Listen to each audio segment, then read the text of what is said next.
மக்கள் எண்ணங்களை மதித்து முதலமைச்சர் தலைமையில் அமைந்துள்ள அரசுக்கு மாண்புமிகு முதலமைச்சர் கொண்டு வந்த நம்பிக்கை தீர்மானத்திற்கு அனைத்து இந்திய அண்ணா திராவிட முன்னேற்ற கழகம் உட்காருங்க எல்லாரும். நான் நிக்கிறேன், தயவுசெய்து உட்காருங்க எல்லாரும். மற்ற உறுப்பினர் அமருங்க, எல்லாரும் அமருங்க. புரட்சி தலைவி அமருங்க. அம்மா அவர்கள் மக்கள் நல திட்டங்களை செயல்படுத்தினார்கள். மாண்புமிகு அம்மா அரசின் கொண்டு வந்த திட்டங்களை மாண்புமிகு முதலமைச்சர் அவர்கள் செயல்படுத்த வேண்டும். அம்மா அவர்கள் கொண்டு வந்த 100 யூனிட் இலவச மின்சாரத்தை 200 யூனிட்டாக கொண்டு வந்த முதலமைச்சருக்கு நன்றி. அதே போல் பல்வேறு திட்டங்களை அம்மா அவர்கள் கொண்டு வந்தார்கள். ஆகவே கண்டிப்பாக நிறைவேற்ற வேண்டும்.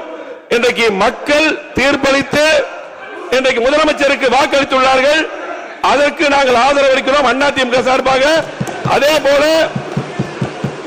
நாங்கள் யாரும் பதவிக்கு ஆசைப்படுவது கிடையாது, பதவிக்காக ஆசைப்பட்டு கிடையாது. மக்கள் தீர்ப்பை மதித்து மக்கள் முதலமைச்சராக வர வேண்டும் என்று எனக்கு ஆதரவு அளித்தார்கள்.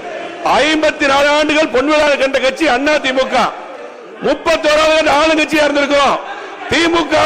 திமுகவை எதிர்த்து தான் நாங்கள் அரசியல் பண்ணிருக்கிறோம். அந்த அடிப்படையில் இன்னைக்கு பாத்தீங்கன்னா முதலமைச்சருக்கு இன்றைக்கு மக்கள் வாய்ப்பளித்திருக்காங்க, ஆதரவு அளித்திருக்காங்க.